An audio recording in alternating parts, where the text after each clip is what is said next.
everybody, and welcome to another Things of the Year 2023. It's the ETTO gang. I'm Will. I'm Josh. I'm Sam. I'm Josh. And I'm Ben. Nailed it. Got it in one. We're talking about our favourite films of the year. We've got our top 5. We've got some honourable mentions. Sometimes we don't know where we want to put them, and we work it out in the end. Yep. How we work it out? Hey. At the bed there. Hey, work it out. Yeah. How you doing? Oh, there's another movie. Yep. Okay. Sorry, Sam. I know we're offending you right now. It's we got to tone it down a bit. Can you okay with that little bit that we just did? Just Please, Yeah, for that's legal right, that's all reasons. Thank you, Sam. Yeah, for legal reasons, that is okay. I'm going to kick us off with my number 5. It may be a surprise that it's not higher. It may be a surprise that it's on here for some people. But my number 5 is, of course, Indiana Jones and the Dial of Destiny, the final Indiana Jones film. Everyone thought this was going to be bad. I don't think anyone expected this to be good. And maybe lowering that expectation helped. But I think that it is the Indiana Jones movie that was going to be made in this time. It's not as good as the originals, and it doesn't have maybe all the flavor of the originals, but it is a very good Indiana Jones movie made in the year of 2023, amongst COVID and everything else that was going on in the production time. It's an adventure, a fun adventure to have in a cinema. It was also a very special one. I went to a film festival. Fuck you, Sydney Film Festival. Why are you putting your awards night on at the same time as the Indiana Jones movie? No one cares about. It's lovely that you're celebrating all your indie films, but I want to watch the indie film. You see the problem there. But watching it with a bunch of people that wanted to see the film, reacting to moments that only nerds of Indiana Jones would, I think, lifted it, and I've enjoyed it the other times I've seen it. Indie, Dial of Destiny. It's good. It's on Disney Plus now. I think it's just like yesterday or something come to Disney Plus. I think. Yes. 1st of December. 1st of December, alongside Harrison Ford and Indiana Jones, The Myth of the Legend or something. It's a 90-minute doco about Harrison and his journey as an actor, which is really cool. Cool, nice. So that's my number 5, Josh. Okay, so I have 5 movies, but 2 of them are tied. Yes. So my 4 is Babylon from Solid. back in January. That's a very long time ago. I haven't seen it since. It was good. Like, it was really good going to see it. A bit unfortunate that the projector kind of cacked itself towards the end. But like, yeah. But other than that, it was like a really good movie. And like, just a pity that it didn't like focus on the main dude who was there. Yeah, totally. Like at the fan thing at the front. Yeah. Everyone was flocking over Margot, but not Oscar, whatever his name is. Yeah, an incredible, like, first time in an English-speaking role. So nothing to do with the movie, Josh. Yeah. Sorry. Sad about that. Yeah. I also love that you were like, it's a shame that there wasn't more attention on Oscar, whatever his name is. Yeah. You don't actually even know his name. Thanks, Josh. Yeah. No, agreed. He's an incredible performer in the film, and we kind of just saw a guy and we're like, well, it's not his movie. It's Brad Pitt and Margot Robbie. It's his movie. Yeah, it's 100% his movie. Yeah. It was good. It was good in a way that like it was big actors supporting like another. Totally. I wouldn't say minor because this is a big movie, but like a minor movie star. Yeah. So it was good. It was very good. It's interesting. Yeah. Good pick. Yeah, I loved it. It will be on my list somewhere as well. It's Damien Chazelle. It's La La Land. I've enjoyed every one of his films, and this is no different. I'm very sad that no one went and saw this movie. Like, no one saw this film. So give it a watch over the break. Never watch it again, though. It's a one-time film. Yeah. The music was good, too. I really like that. Yeah. Very good pick. Sam? My number 5, and look, I just want to start by saying this list is in no way evidence of my taste of movies. It's just that I saw very little this year, which I'm so annoyed about. So this is what I've got. My number 5 is The Marvels, I think because it was the most recent thing that I saw. For a few reasons. One, I'm so glad it was like an hour and a half-ish, an hour 40, whatever. I liked that definitely warrants getting onto the list. Just that alone. That alone is so good. No, but I loved like all the acting in it was great. Iman, is that her name? Yeah. amazing, fantastic. So fun. I thought she was great. My favorite moment of hers is we have our heading. I was just like, great, amazing. But yeah, so like I loved all of that. I loved that it didn't exactly rely on past Marvel series or movies to be anything. It was just like, this is its own little thing. I also loved the post-credit scenes. That was great. Had a lot of fun there. So yeah, the Marvels. Good pick. Yeah. I think it's the most fun I've had with a Marvel movie in a long time. In a while. Yeah. Because I think most movies nowadays, well, for MCU, heavily rely on outside bits and pieces. So it's just like refreshing, and like what I said in the Miss Marvel. Yeah. the Miss Marvels, like it was good seeing seeing her and getting a taste of her character, being like, okay, let's go watch her over in this thing, and then Yep. Good number 5. Josh. So good. My number 5 is a movie technically I haven't seen. God damn it, again? But no. But I saw it essentially live. John Mulaney's Baby J. Nice. Yeah. So I went with Maxine the weekend that Will was also in town. Will went to a bar, secretly actually came to the show. He was literally though at the bar, and he was like, maybe I should just see if I can get tickets and go see it too. And then he bought tickets while he was at the bar as it was like starting, and then he ran down and managed to squeeze in. Like, I think you missed like the first 5 minutes of John as well. But man, it's on Netflix as a Netflix special. So it is technically a movie. That's not a movie. I was going to say, like, a real movie. What movie is It's this? not a And then I TV just realized it series. was a Stand-up. comedy. Yeah. Although the special also wasn't filmed in Sydney, so I wasn't. I didn't So you watch technically that have one, never but seen this. Yeah. Technically, yes. But it was on Will's breakdown list of all of the movies that have come out this year. John Mulaney Baby J was out. I trust Will's judgment on whether this is a film or not. Well, the film is a film. Well, a movie. Yeah. A singular It was filmed. hour-plus piece of content to watch that is standalone. Hey, Ben, it's better than when he talked about his skating app. Like, at least give him that. or like I said previously, my number 2 game of last year was a game I did not play. You had no interaction. You played it this year, though. Yeah. I did, and I played the demo last year. Yeah. No, it's fair.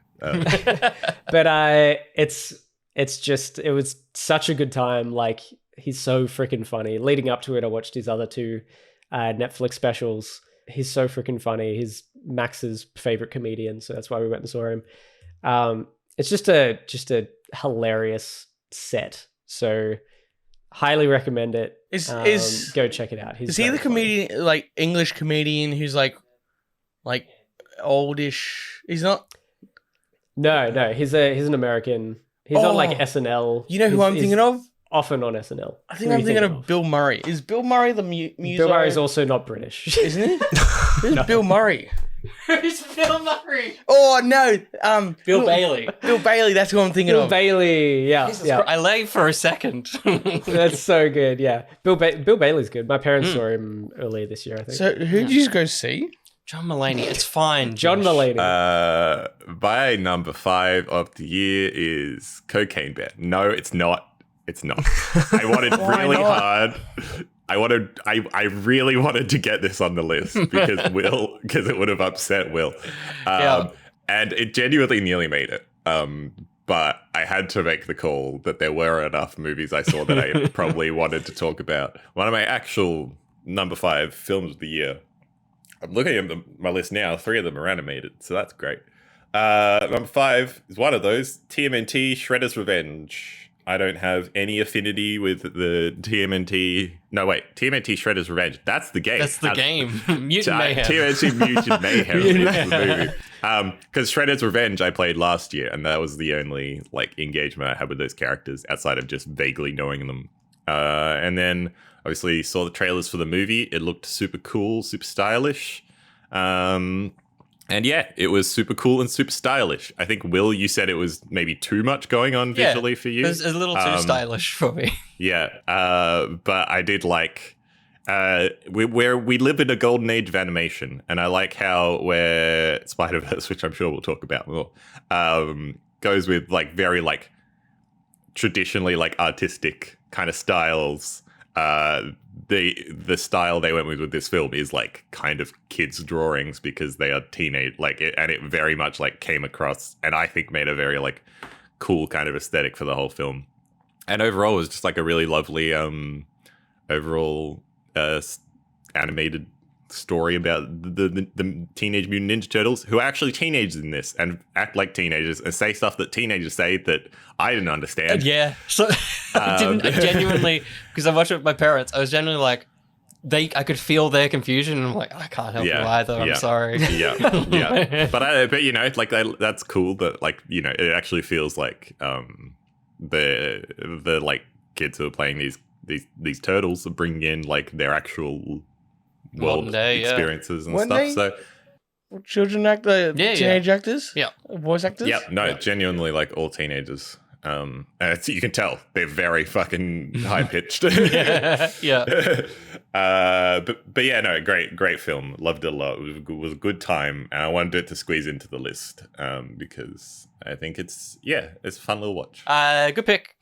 I want to see what they do next with that, because that film kind of just, similarly to Marvel Spider-Man 2, leaves the Turtles and their villain roster in a very interesting place for a future film. For sure. It'll be interesting. My number 4 is it is a film, but it's kind of it's a documentary. It's still a Michael J. Fox story, movie story. I can't remember. It's ridiculous. I can't believe this. Ben's gonna judge every single. This is a clown show. What is it? What are we running here? Next, you're gonna say Dave the Diver is an indie game. I adore this. As it says on the tin, it is a Michael J. Fox film, even though it is a documentary and it's a lot of utilizing old stock footage and stuff from Family Ties and stuff. It crafts a film that he stars in, and it is wonderful. They utilize a lot of the recordings from his audiobook that he's done, which he has, had the right meds and taken time to record that, so his voice is in incredible condition. So he's narrating his life, and there's all the ups and the downs. The downs are so friggin' intense. Watching him struggle with just simple activities is a lot. Obviously, Michael J. Fox, Parkinson's. They delve into that and kind of, his life. It's only 90 minutes, but it feels long, and it feels like it showcases his whole life. And on top of all that, the use of the old shows and stuff is just mind-blowing. The clips they find in Family Ties and Back to the Future, in his various films, it's like talking about, I went to New York. There is just the perfect visual of a young Michael J. Fox getting off a train, going to New York, looking at a billboard. It is structurally one of the best documentaries I've ever seen. So, well worth a watch if you have any love for Michael J. Fox. And if you don't, you're just a bad person. But I brought it up in the TV thing as well. But like, obviously, he's got Parkinson's. How much does that play into the movie? It's kind of the through line for sure. Yeah, like okay. It doesn't start like early life. It's kind of that's the jumping off point of the documentary. Is his first realization. Like it starts with him in bed. Just he notices his finger is moving and he's not doing it. Like that's the catalyst of it. And and it does. It bounces from the 80s Michael J. Fox to now of just him trying to get out of bed and stuff like that. Totally. Cool. I think Joshy, I definitely want to check it out at some point. Totally. I think Joshy or someone in the Patreon mentioned that it's quite an intense watch for people that are very close to people that have Parkinson's. But in that respect, I guess it's good. It showcases it truthfully. Yeah, totally. Well, I'm also in a unique spot because my grandpa has lived with Parkinson's for a lot longer than most people do. So, I'm definitely keen to check it out. Totally. Where do you find it? It's Apple TV. Cool. So, well worth a watch. I think between the movies and TVs, I think we've given you all a reason to just give Apple TV a go. This Apple TV is so good. It's the best. Josh, right. Number 4. So number 4 is actually my first of the number 3 tie. Just say your number 4. Okay, Joshua. Number 4. Okay, is Guardians. Nice. I just loved it. Like, I think I love the Guardians trilogy more than I do any Thor movie. Yeah. Like, Yeah. it is That's just fair. Yeah. just a good trilogy, and James Gunn did a tremendous job of just finishing that, like the trilogy, and it's just fantastic movie. Yeah. Cried, almost cried numerous points in the movie. My number 4 too. Nice. Yeah, Yeah. and Yeah. I couldn't listen to any of the songs Yeah. in like the month afterwards when I was in Europe because I would cry. I was gonna cry. I was like, it's great music, but I'm gonna cry just because of the emotion in it captured. Totally. Yeah. I hate Florence and the Machines. But listening to that song afterwards, now I cry. I'm like, I hate this though. Yeah. But it makes me sad. Just hearing the Yeah. I was like, I'm gonna cry. Yeah. Let's go to the next song. Some heavy metal.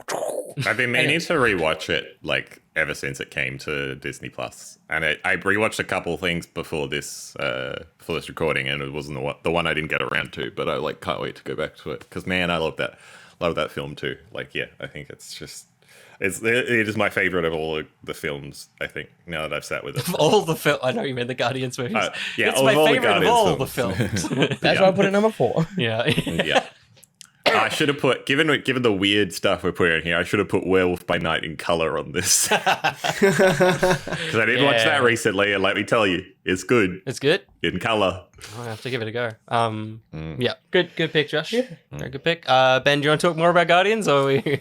I think we did a full pod on it when it came out, so I don't have too much to say. But yeah, I think it's like a perfect culmination of what James Gunn was trying to do. Surprisingly well done, considering the fact of everything that went on between 2 and 3, like politically, and him jumping off and jumping back and all that stuff. So I'm very impressed with that. The films that happen between 2 and 3. Oh, totally. Yeah, it just in every sense, it works a lot better than I feel like it should. And yeah, like having Rocket be at the heart of it. It's just I forgot, because I was listening to a podcast about it recently. I forgot how like much of a horror film it is in a lot of aspects. It's like pretty gross and stuff. So yeah, I just thought it was like in a world where Guardians films are already like some of the more unique MCU films, it was even a bit more going out there and that kind of stuff, which I think I particularly appreciated.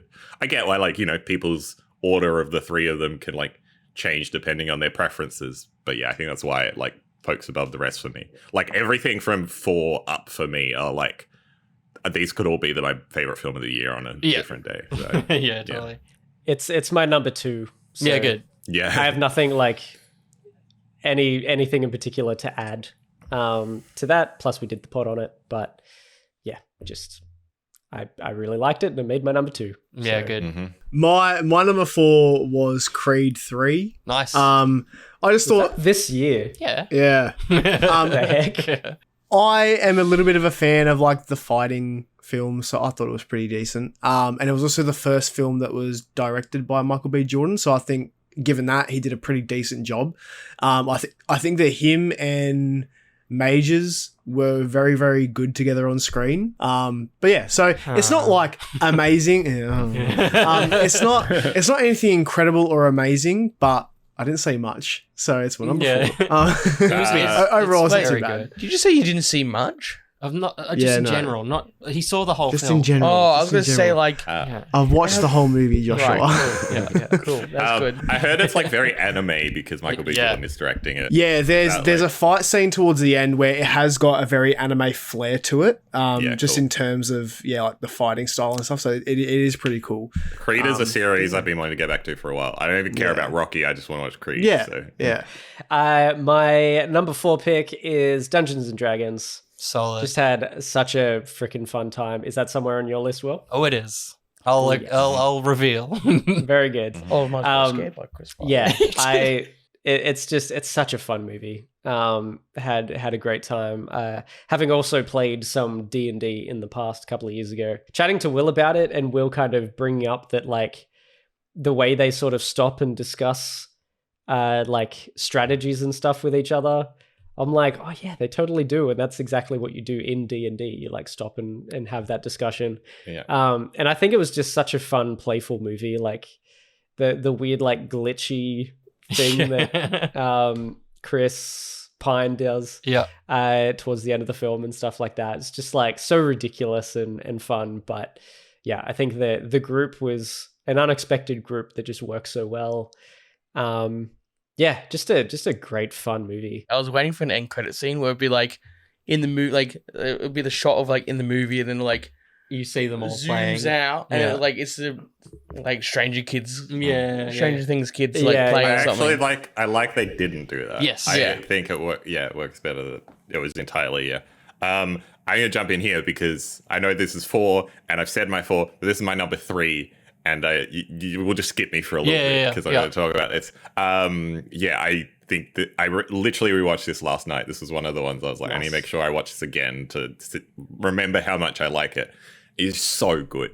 This film has no right to be anywhere near as good as it is. Like, it shouldn't work. It's crazy. Like, the word perfect film shouldn't be thrown around, but I think it kind of is. Like, I don't think there's a bung scene. Every action sequence is like unique, which in a fantasy film there's been thousands of them, but for every like set piece in this movie to feel like something I've never seen before is incredible. Like the mirror sequence is one of the best action like set pieces ever. For sure. I think the way they use like the IP, like the way they use D&D like so well, that in a way that like not even games have done that. Like Baldur's Gate 3 came out, it uses it fantastically, but can't do it in the way that this movie does it. As you said, like they are playing the characters in the story, but then they're also like, they're playing as a party would discuss, doing all the dumb stuff a party would.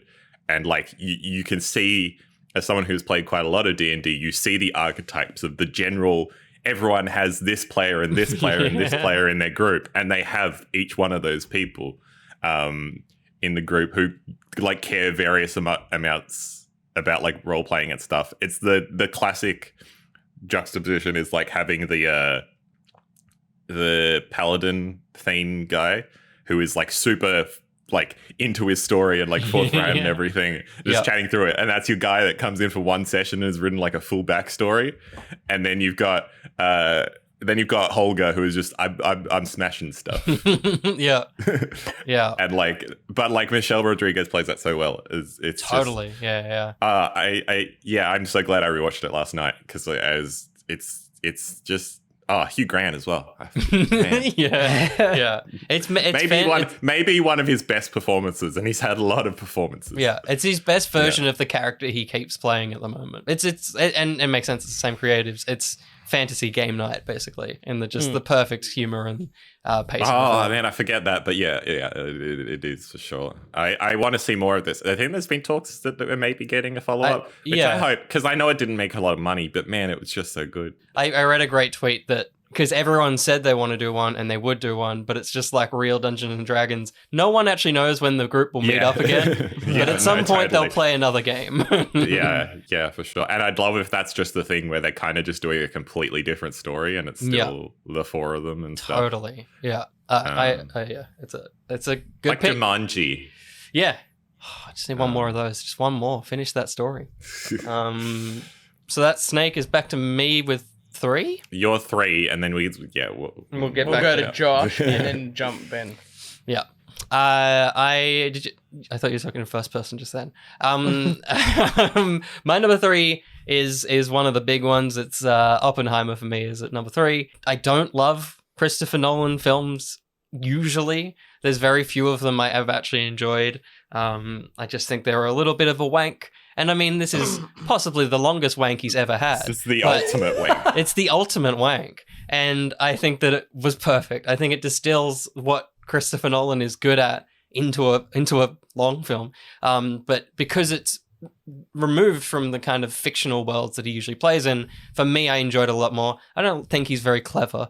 And so stripping away time bending mechanics and all that kind of stuff he tries to do, but still keeping the kind of non-linear structure that he usually uses and keeping that still involved in the film, for me, worked really well. Having like black and white to kind of help your brain understand where everything was fitting in the story. And performance-wise, it is it is crazy that a film that has so many people in it, all of them could win an award. Even, and this isn't just Solo Boy here, even Alden Ehrenreich, who has very little to do in this film, could win a Best Supporting Actor just for the journey that his character has in the 15 minutes he's in the film. Yeah. I friggin' adored it. And it's just nice to feel smart and enjoy the smart person movie. Totally. This would have been on my list, but I really wanted to talk about TMNT. I think it's a better movie than TMNT. But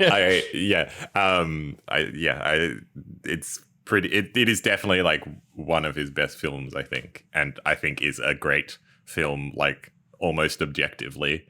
It's just long, and I don't know if I'll ever watch it again. It was a great experience when I did. I came out of it being like, I'm changed as a person. But I don't know if I, that's why I ultimately didn't put on here, because I was like, did I like it? I don't know.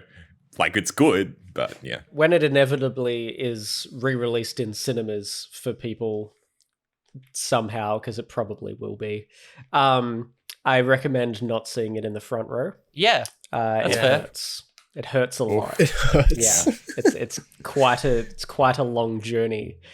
With your neck at like a 45-degree angle. Don't do that. Just don't do it. It's not pleasant. Don't do it. No, don't do that. But yeah, number 3.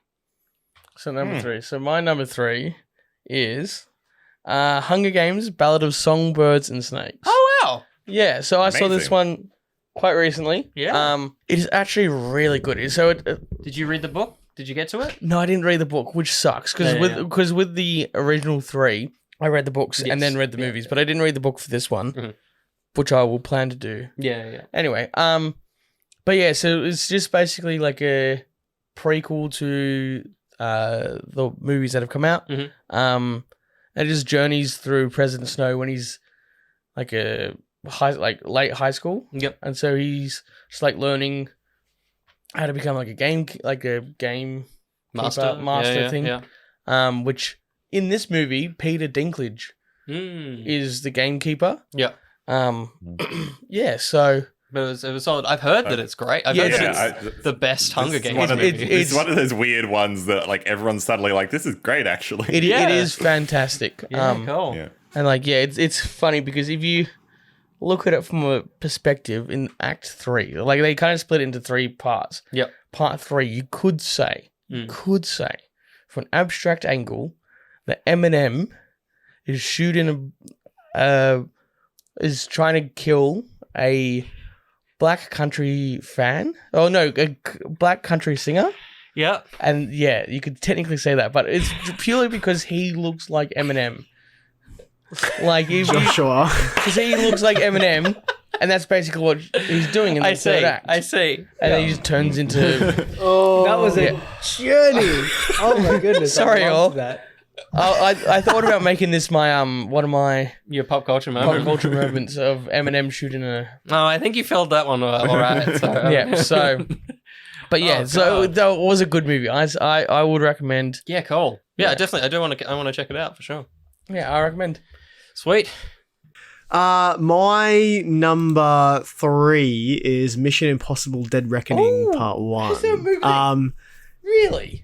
Was there one of those crappy movies came out this year? Joshua.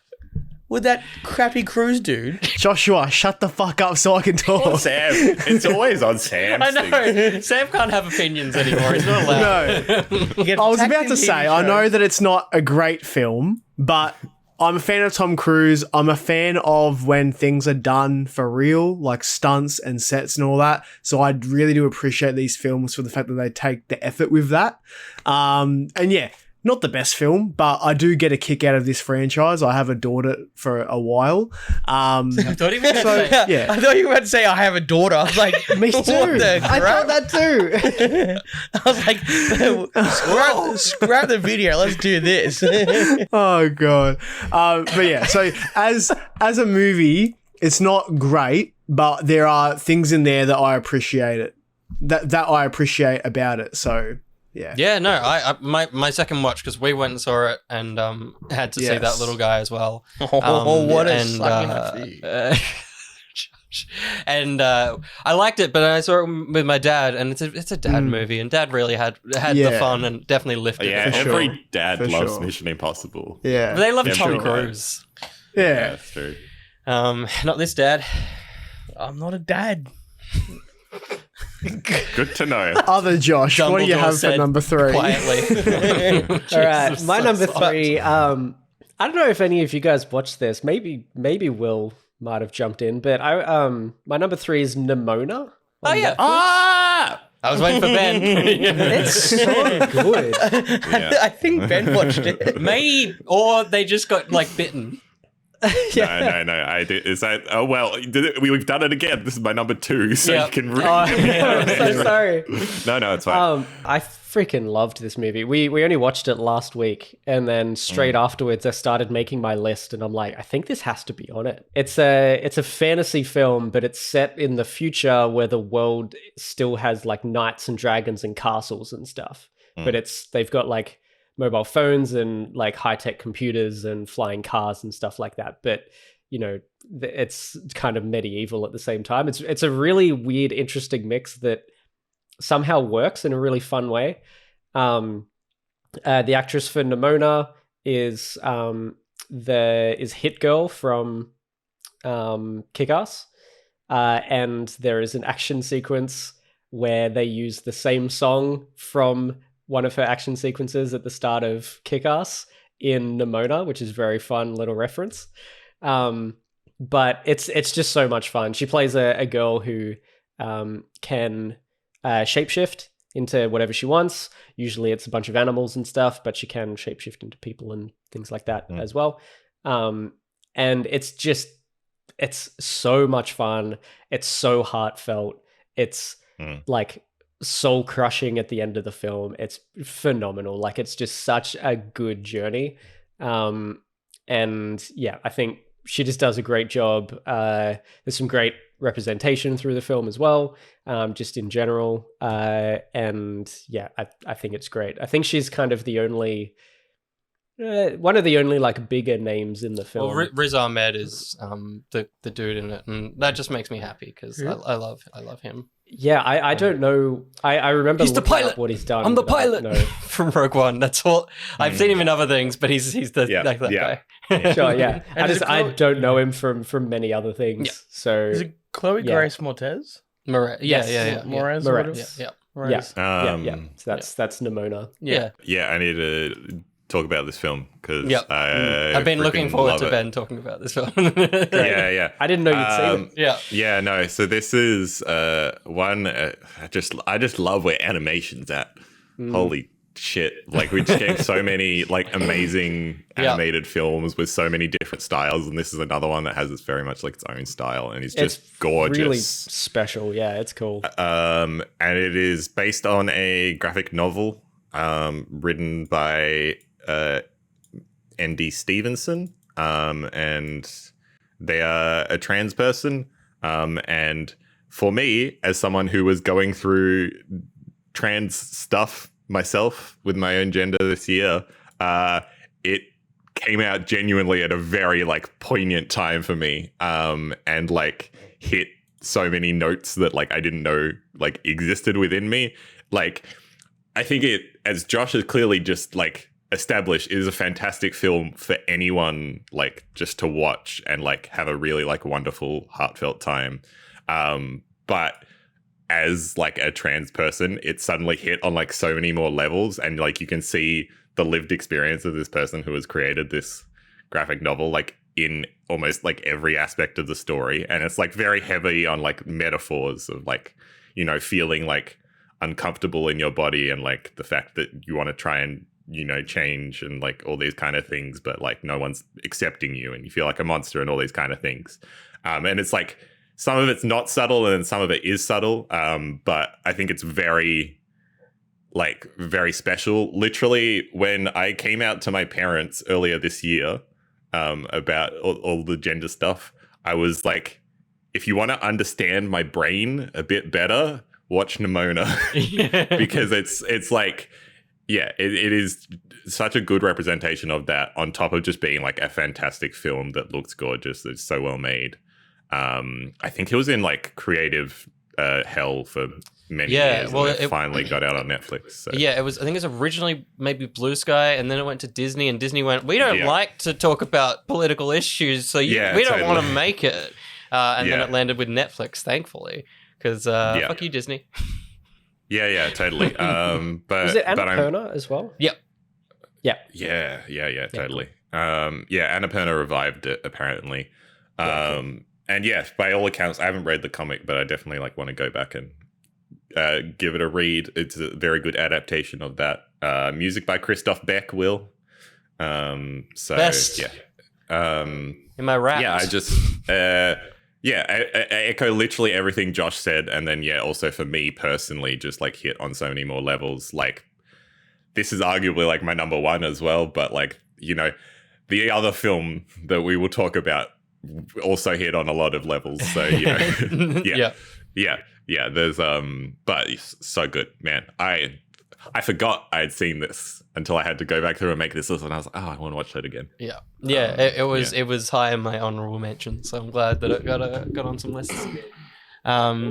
And already number 2. Look at us go. Quick one. My number 2 is Babylon. So we're back here, and we've kind of already talked about it, but I adore it as a fan of Damien Chazelle and all of his work in all the bits and pieces. This feels like, similar to Oppenheimer, this feels like everything he's ever done thrown into a single film, and I will never ever watch it again. Much like Oppenheimer, it is a mammoth of a film. It just has like 9 different endings and then just keeps going.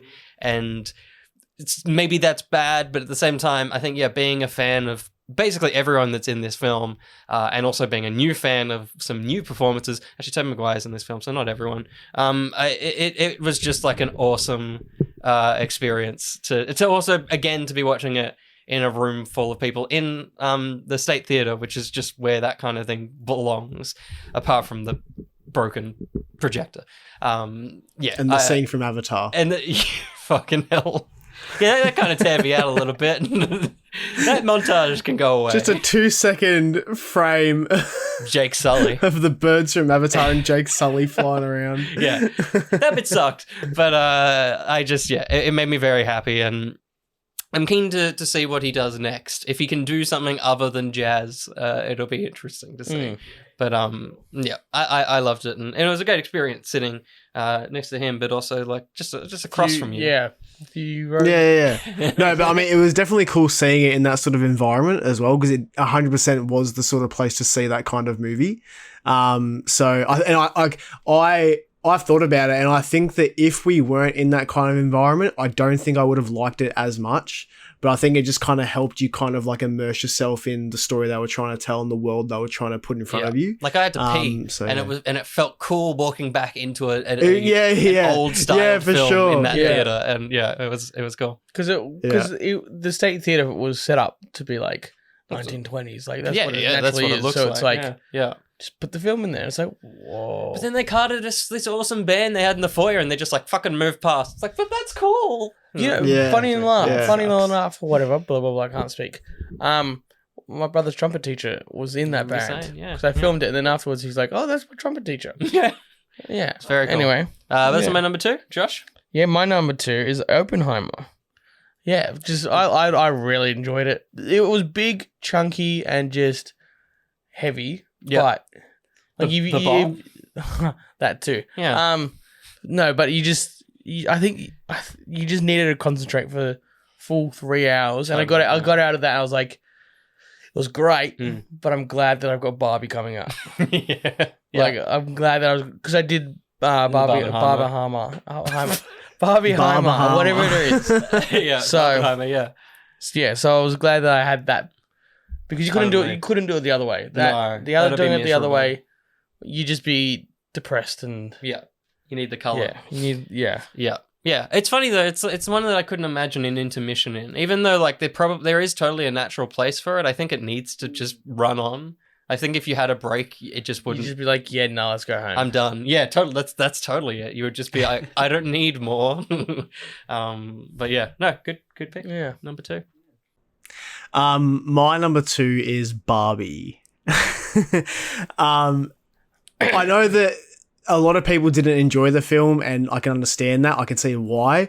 I just enjoyed it because it was a very nice, like, light-hearted film. The cast were all great. Ryan Gosling as Ken, you can't beat that. I thought that was great. I loved all of his scenes. Margot as Barbie, I thought was great as well. I liked that it took itself seriously, but also didn't at the same time, which was kind of cool. But I think the thing that really made it concrete for me that it was decent at best was seeing it with my partner, seeing it from the point of view of a woman being able to see that film. You can then understand a bit more why it means so much to them and women everywhere. So I thought it was pretty cool. But it was just cool to see everything pink as well. Yeah, everyone wearing pink with it. Like, that was pink, wasn't there? It was like when Harry Styles came to town and they lost all their hats. No one could buy a pink hat. Feather boas. Feather boas. Yeah. A similar sort of thing. I liked it, and I still think structurally it's a pretty broken film. Yeah, but 100%. But I watched it with Mum when she came home from hospital and stuff, and whatever level of star it was sitting at, it became a 5-star. Just everything that she was experiencing, and I'm like, cool. This is a great movie to exist, and yeah. My number 2 was Guardians of the Galaxy 3. So Ben, you're number 4. I think we just keep skipping them. Yes. So now we're at number 1. Yeah. There you go. Yeah. Here we go. Do we all have the same number 1? I don't think so. Just so it can be funny. Yeah. Should we just count down from 3 and all of us say our number 1s at the same time? That would be very good. I don't think I do that. Wait, that's okay. You don't have to have the same Okay, one. cool. You don't have to have the same one. Just say it. Yeah. Okay, ready? So we'll say it on... Yeah, so should we do it on 1? Is it like 3, 2, 1, bam? No, on 1 means on 1. Or is it 3, 2... No, well, hang on. It needs to be after because Sam's going to be saying one. Yeah. This is just like that hit film, The Marvels. Yeah. It's 3, 2, 1, boom. Boom. Yeah. Okay. I'll do 3, 2, 1, and then we say it. Okay. Yeah. Okay, all right. 3, 2, 1. Barbie. Spider-Verse. Barbie. Yeah, we all got the same one. We're so true.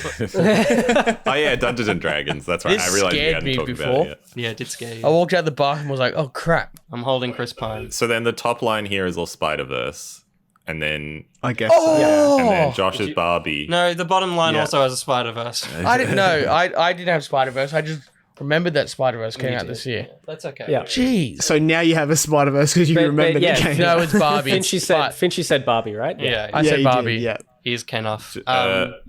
Will, do you want to add anything on D&D? I just, yeah, like I said, a perfect film. I just adore it. It's like, I've got that and Solo, and they'll be my rotated films, and Last Forever. Crusade. It's forever. And the Nice yeah. Guys. And The Nice Guys. I just have fun. I just want fun action films, and I'm so glad, even if they never make any money, I'm so glad that Hollywood lets them Has out made them, every yeah. now and then. So Sure. love it, and just the practical work in that film. There's so many puppets, even though the cat looks ridiculous when it comes out of the puppet fish mouth. It's awesome. It's just it has so much Lucasfilm energy to it, whilst also being modern filmmaking, and yeah. It's got such good D&D camp as well. Like they nailed the camp of D&D. Like it's D&D is so unserious in a lot of areas, and they really like understood that. Like they had poignant, serious moments when they needed to, but they didn't try to make it into this.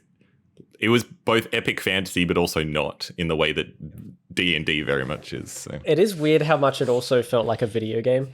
Like, like I said, like the glitchy face, and then there was like a magic dude that sort of leaves about halfway through, and he just like walks off across the beach, but he like walks up, just a goes set over of the rocks rock, and then just like falls off and stuff. It just felt like a broken NPC. Yeah, just all of that, like it just. Yeah, felt like a weird kind of buggy video game at times. It's great. They I adore nail it. all the quips as well. Like that, like they all work.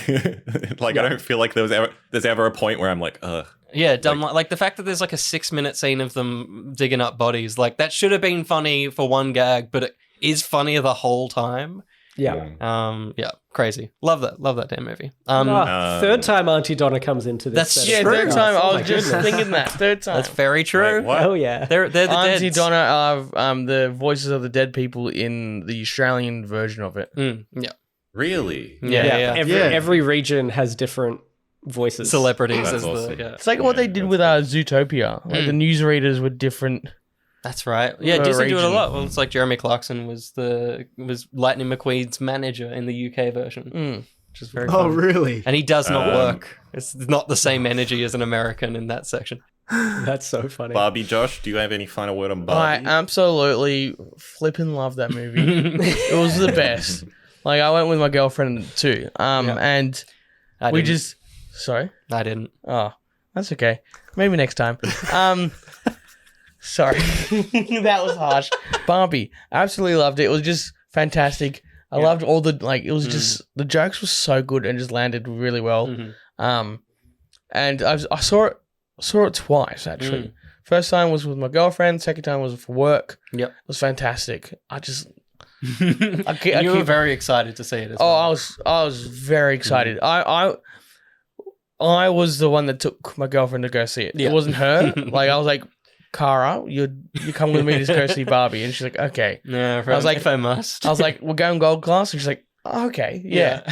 So she was happy about going to see gold class movie, and I was like, it's Barbie, and she's like, okay, All right. yeah. And so, yeah, it's good. Nice. But she thoroughly enjoyed it too. Yeah, Good number one pick. yeah, Makes that You work. guys, yeah. It makes this worth it. I was going to say, do you guys have honorable mentions as well? 'Cause we Oh, that's true. Oh yeah. Yeah. Forgot about those. we'll do you guys first, then we'll do the three of us, and then we'll talk about Spider-Verse. Yes. Yeah. Mine would be in the Marvels. Mhm. Just like I very don't good. think it would have. Yeah, it just didn't make the top 5. No. But it is quite a good movie. Like Yeah. a lot better than I thought. Yeah.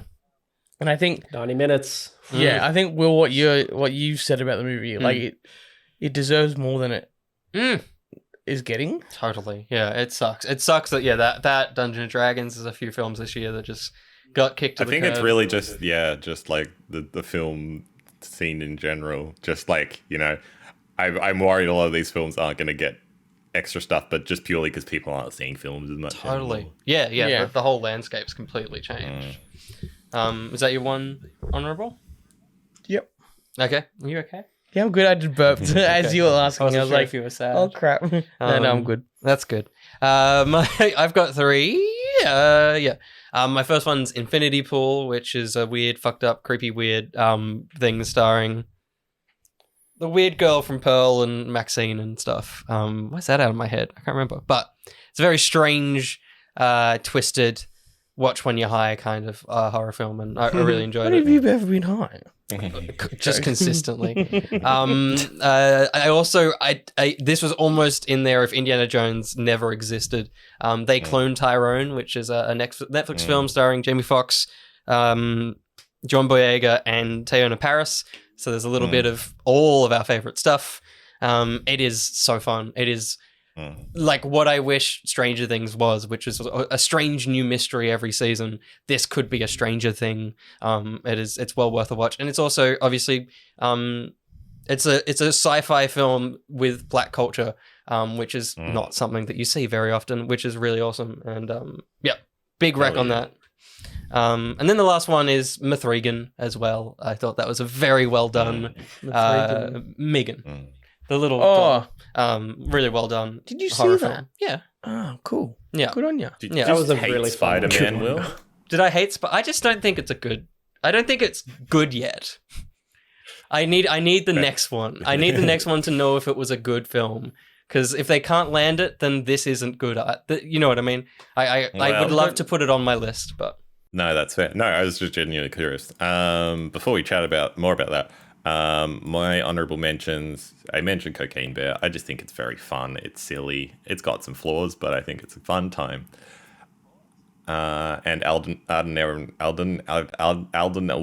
yeah, Aaron, thanks. You Aaron, nailed it. right? Yeah. I kind of never remember which. Yeah. It's the Alden Ehrenreich, I think, is the okay. Yeah, Okay. but no one He's else great. knows. Yeah. John Wick Chapter 4, great Great, another John Wick film. Too long. It was like 2 hours and 40 minutes. Just take one of the staircases out and you'd be good. Again, movies are too long, but like was still very good. I love John Wick. This is a funny joke. I'm trying to speed through them though. I went. Speaking of speed, I went through a journey this year to watch all the Fast and Furious films before watching speed film. I forgot about Fast X. So in the lead up to Fast X. And it was a Fast and Furious film, but it was fun. So I wanted to shout it out. It does not deserve to be anywhere on the top 5. Yeah. But I wanted to shout Barbenheimer, because we've talked about, I think they're great. Mario was fun. It was a fun Mario film. And then, the Marvels, because of everything we mentioned, particularly being short. More short films. Josh, Sam? I got nothing.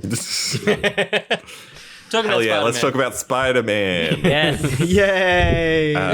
What we've been Spider-Man Across the Spider-Verse is 3 of our number ones, and therefore I feel like by default, all of our number ones. That's I'm sorry, Will. No, that's okay. Is Edo's number 1? Yeah. Dungeons and Dragons is number 2 by default. So I can take totally. it. Yeah. I'll take that. That's pretty good.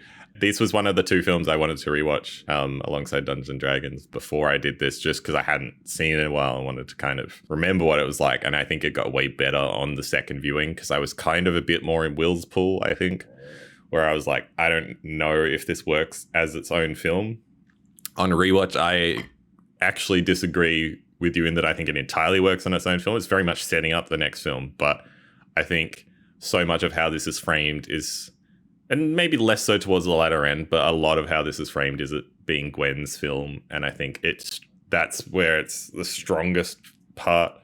And speaking of similar stuff with Nimona, there's a lot of allegories in what Gwen goes through to like trans experience. Some people are, arguing if she's trans or not. I don't think it matters. It's more just that the allegory with what she goes through with her dad is there, and I think that is cool. And man, her world is gorgeous. The entire film is so pretty in a way that like it's remarkable when they go back to Miles's world, which when the first one came out, we were like wowed at how like stunning that was. They go back there and you're like, this is basic. This is like realistic looking. No, it's not, but it feels like it. And I just think they do such a good job in this film of giving like much more unique visual identities to each of the different worlds. You go to each different universe, and you can tell it has its own art style. And yeah, I think that works to its advantage when it's starting to set up the stuff at the end of Miles being in a different universe.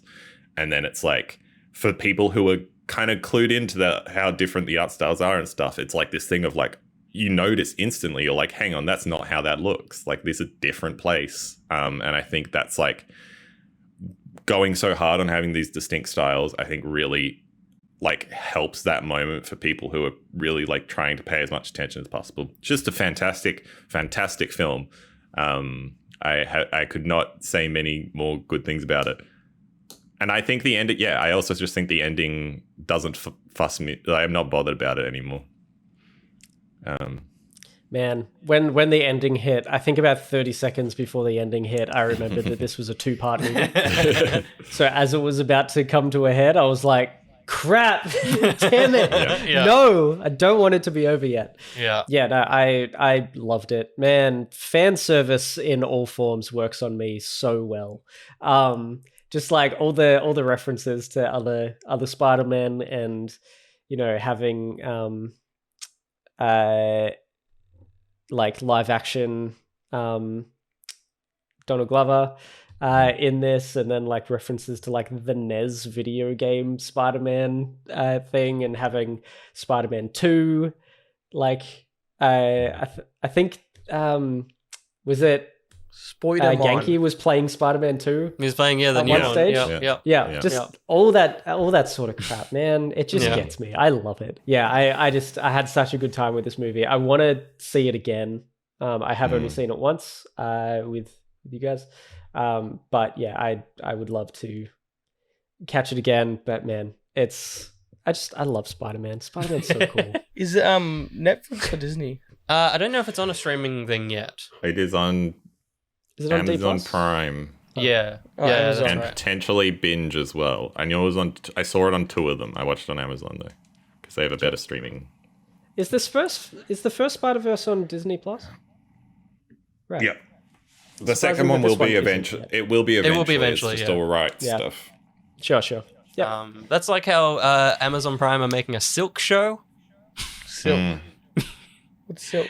Are they? Yeah. They've been making it for like 3 years, but it's in production. So yeah, Spider-Man rights don't make any sense in any form. Yeah, so.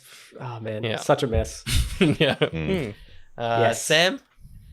No, yeah. I mean, look, I agree with everything you guys said. Pretty much. Like, I'm not the biggest fan of animated stuff, but this I can really get my head around just because it looks so good. Like, as Ben was saying, like, everything to do with Gwen just looked fucking beautiful. And then it's really a contrast when you compare it to Miles' world and any other sort of world they hop into, which is really cool.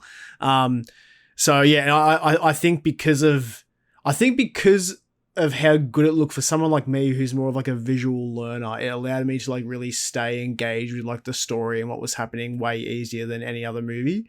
But yeah, overall I just thought it was really cool, and I forgot it was a 2-parter, and then when it ended I was like, what do you mean? Where's the rest of it? Oh, I hated it. Yeah. It's so frustrating. Yeah, no, very cool.